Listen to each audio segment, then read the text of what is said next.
இந்த நிகழ்ச்சி நடக்கிறது காரணம் என்னன்னா, நம்முடைய மாண்பு முதலமைச்சர் அவர்கள் மதியனூர்ல போடணும்னு சொன்னதே தமிழ்நாட்டினுடைய முதலமைச்சர் ஸ்டாலின் தான் என்பதை நான் மகிழ்ச்சியோடு தெரிவித்துக் கொள்ள விரும்புகிறேன். இந்த ஊரை செலக்ட் பண்ணதே முதலமைச்சர் தான் செலக்ட் பண்ணி கொடுத்தாரு. இந்த ஊர்ல போடணும்னு இது கலெக்டரோ நானோ எம்எல்ஏவோ இந்த ஊர்ல போடணும்னு சொல்ல, நம்ம முதலமைச்சர் தான் மதியனூர்ல தான் இந்த முகாம் போட்டு மக்களுக்கு என்னென்ன தேவை அப்படிங்கறத கண்டுபிடிச்சு மனு வாங்கி நம்ம முதலமைச்சர் தான் இந்த நிகழ்ச்சியை ஏற்பாடு பண்ணி நடத்த சொல்லியிருக்காரு. எதுக்காக நடத்த சொல்லியிருக்காருன்னா, பொதுவாக வழக்கமா நம்ம மனு வாங்குவோம், அப்புறம் அதை பார்ப்போம், கொஞ்ச நாள் அப்படியே நின்றுடும். ஆனால் முதலமைச்சர் என்ன நினைக்கிறாருன்னா, இந்த மனுவை வாங்குறதோடு மட்டும் இல்ல, இந்த மனுவுக்குரிய தீர்வு உடனடியாக நடக்கணும்னு நினைக்கிறார். பொதுவாக முன்னாடிலாம் மனு வாங்க வந்தா கலெக்டர் வருவாங்க, தாசில்தார் வருவார். இப்போ இங்கே வந்து 15 டிபார்ட்மெண்ட் இங்கே வந்திருக்கு. என்னென்ன டிபார்ட்மெண்ட்னா, ஒரு உதாரணம் சொல்றேன். வருவாய்த்துறை, வேளாண்மை துறை, ஆதிதிராவிடத்துறை, பிற்பட்டு நலத்துறை, தொழிலாளர் நலத்துறை, ஊரக வளர்ச்சித்துறை, இப்படின்னு ஒரு 15 டிபார்ட்மெண்ட் வந்திருக்கு. இது எதுக்கு வந்திருக்குன்னா, பொதுவாக நம்ம அதிகமா எந்த ஆபீஸ் போவோம்? தாலுகா ஆபீஸ் தான் போவோம். தாலுகா ஆபீஸ் எதுக்கு போவோம்னா, பட்டா வேணும், வீடு குடியிருக்கிறேன், 20 வருஷமா குடியிருக்கிறேன், ஆனா எனக்கு பட்டா இல்லைங்க அப்படின்னு கேட்டு போவோம். நாங்க அண்ணன் தம்பி 4 பேருங்க. எங்க அப்பா இறந்துட்டாரு, வீடு கட்டணும். 4 பேரும் நல்லா வயசாகி போச்சு, 4 பேரும் கல்யாணம் ஆயிடுச்சு, குழந்தை குட்டி ஆயிடுச்சு, பேரம்பேத்தி எடுத்துட்டோம். இன்னும் எங்க அப்பா பேர்லயே இருக்கு அந்த பட்டா, கூட்டு பட்டா, அதை பிரிச்சு போடணுங்க அப்படின்னு சொல்லி தாலுகா ஆஃபீஸ் நடந்துட்டு இருப்பாரு. விஓ போய் பார்க்க போவார், விஓ வீடு பூட்டி கிடக்கும். தாசில்தாரை பார்க்க போனா தாசில்தாரை பார்க்க முடியல. ஏன்னா நாம வயலுக்கு போறது 7 மணிக்கு போகும்போது விஓ போனா பூட்டி தான் இருக்கும். சாயங்காலம் நம்ம 7 மணிக்கு வருவோம், அப்பயும் பூட்டி தான் இருக்கும். விஓ எப்படி இருப்பாரு? நம்ம ஒரு 10 மணிக்கு தான் வருவார். இது மாதிரி வந்து போய் தாசில்தாரை பார்க்க முடியல, டிடிஏ பார்க்க முடியல, ஆர்ஐயை பார்க்க முடியல, விஏவை பார்க்க முடியல அப்படின்னு அலைஞ்சி ஓஞ்சி போன மக்கள் நிறைய இருக்கிறாங்க அப்படின்னு தான் பெரம்பலூர் மாவட்டத்துக்கு போயிருந்தேன். அங்க 20 வருஷமா பட்டா கிடைச்சதுன்னு வாங்கிட்டு, சாமி முதலமைச்சருக்கு நன்றிங்க ஐயா, 20 வருஷத்துக்கு பட்டாவை கலைஞர்னு சொல்லி ஒரு அம்மா வாங்கிட்டு போச்சு.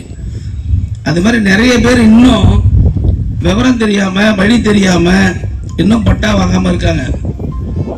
அது மட்டும் இல்ல சார், எனக்கு 67 வயசு ஆகுது, 5 வருஷமா எனக்கு முதியோர் உதவித்தொகை வந்து இருந்தது, 4 மாசமா வரலீங்க. அவங்க எல்லாம் கொண்டாந்து மனு கொடுங்க, கொடுத்தீங்கன்னா 30 நாள்ல உங்களுக்கு பணம் கொடுத்துருவோம்.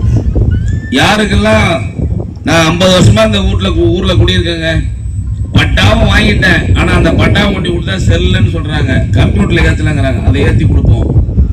சார் உங்க வீட்டுக்காரர் இறந்துட்டாரு, விதவையா இருக்கு அந்த அம்மாவுக்கு பணம் வேணும், மனு கொடுங்க, உடனே பண்ணி தருவோம். இந்த மாதிரி தாலுகா ஆபீஸ்ல போய் அலைஞ்சீங்கல்ல, நீங்க அங்க அலையவனான்னு சொல்லிதான் இங்க கலெக்டர் இங்கேயே அழைச்சிட்டு வந்திருக்கோம். இங்க டிஆர்ஓ வந்திருக்காரு, இங்க தாசில்தார் வந்திருக்காரு, விஓ எல்லாரும் இங்க இருக்காங்க. அந்த மனுவை இங்க கொடுத்தீங்கன்னா 30 நாளுக்குள்ள நாங்க உங்களுக்கு எல்லாம் ரெடி பண்ணி கொடுப்போம். 30 நாளுக்கு அதிகபட்சம், ஒரு வாரத்துல முடியும், ஒரு வாரத்துல கொடுப்போம், 10 நாள்ல முடியும், 10 நாள், அதிகபட்சம் 30 நாள் முதலமைச்சர் சொல்லியிருக்காரு. உதாரணத்துக்கு இபி டிபார்ட்மெண்ட் போய் பார்த்து கேட்டேன், சார் 10 அப்ளிகேஷன் வந்திருக்குன்னாரு. நீங்க வீடு கட்டியிருப்பீங்க, சுண்ணாம்பு அடிச்சாச்சு, எல்லாம் ஃபேன் போட்டாச்சு, எல்லாம் லைன்ல எடுத்தாச்சு, ஆனா இன்னும் கனெக்ஷன் கொடுக்கல. ஏன் போனேன் சார், ஏன் பார்த்தேன், இந்த நாளைக்கு வா இன்னைக்கு வாங்க, மனுவை கொண்டாந்து கொடுங்க, நீங்க சாயங்காலம் ஆர்டர் வாங்கிட்டு போயிடலாம்.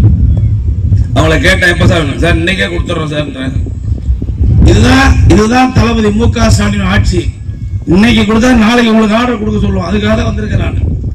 இல்ல, எல்லா மக்களுக்கும் எல்லாம் கிடைக்கணும். வேளாண்மை துறை வந்திருக்கு, ஜேடி இருக்காரு, இணை இயக்குனர் வேளாண்மை துறை. என்னென்ன கொடுக்குறாங்க? சொட்டு நீர் பாசனம், தண்ணி இல்லாத சொட்டு நீர் பாசனம் கொடுக்குறாங்க, ட்ரிப் இரிகேஷன்.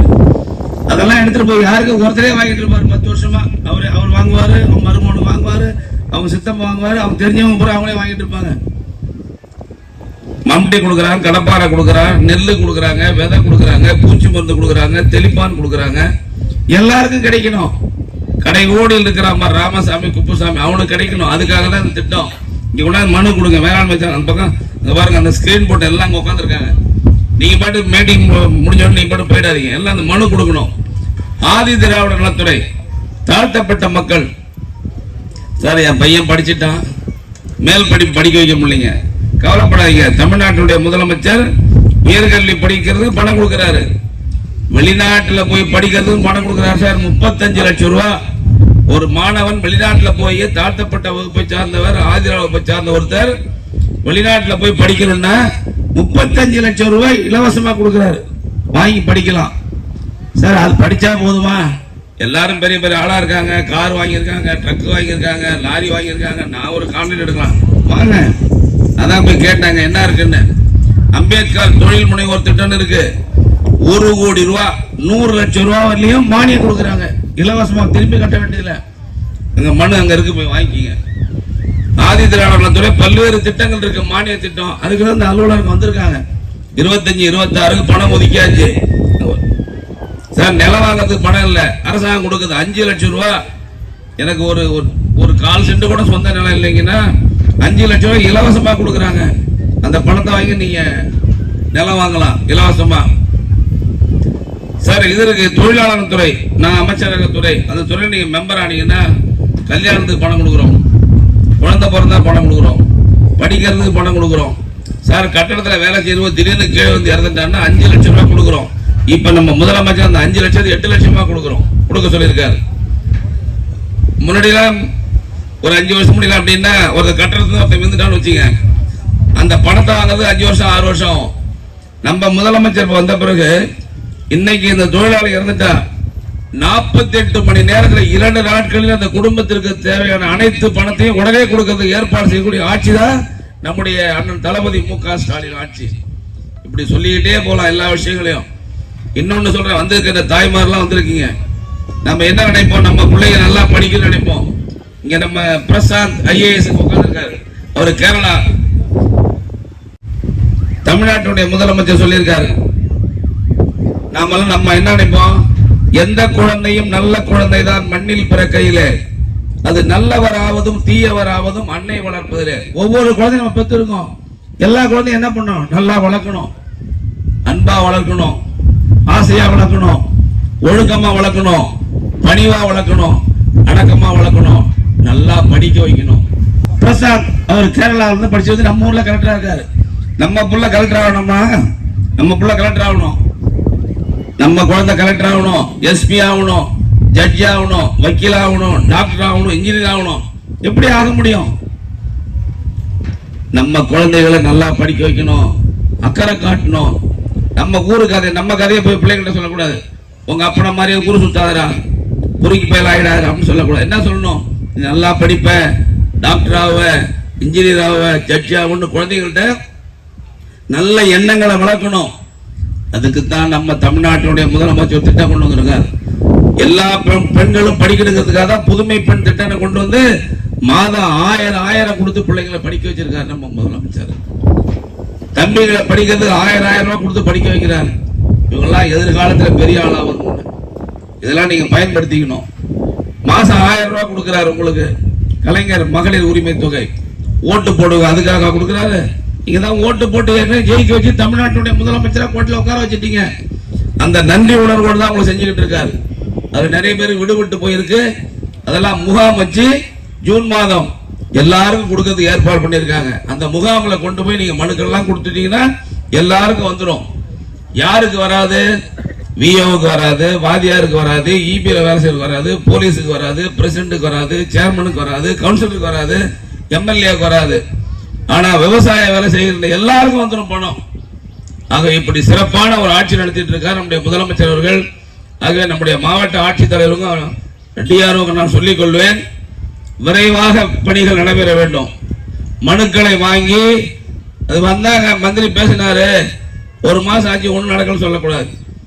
ஆனா ஒண்ணு தெரிஞ்சுக்கணும், பொதுமக்கள் முதியோர் உதவித்தொகை வந்து 65 வயசு உள்ளவருக்கு கிடைக்கல, மனு போட்டா கொடுத்துடலாம். பக்கத்து வீட்டுக்காரரு கொடுக்கிறாருன்னு 53 வயசு ஒரு தம்பி, நான் தாழ்த்தப்பட்ட வகுப்பை சார்ந்தவர், நான் ஏழை, எனக்கு பணம் ஒன்றா கொடுக்க முடியாது. முதியோர் உதவித்தொகை 60 வயசுக்கு மேல தான் கொடுக்க முடியும். 60 வயசு முடிஞ்சிருந்தா மட்டும் தான் கிடைக்கும். ஆகவே தகுதி என்ன சிஸ்டம் இருக்கோ, என்ன முறை இருக்கோ, மனு கொடுத்தால் நிச்சயமாக 30 நாட்களுக்கு உள்ளாக கிடைக்கும்.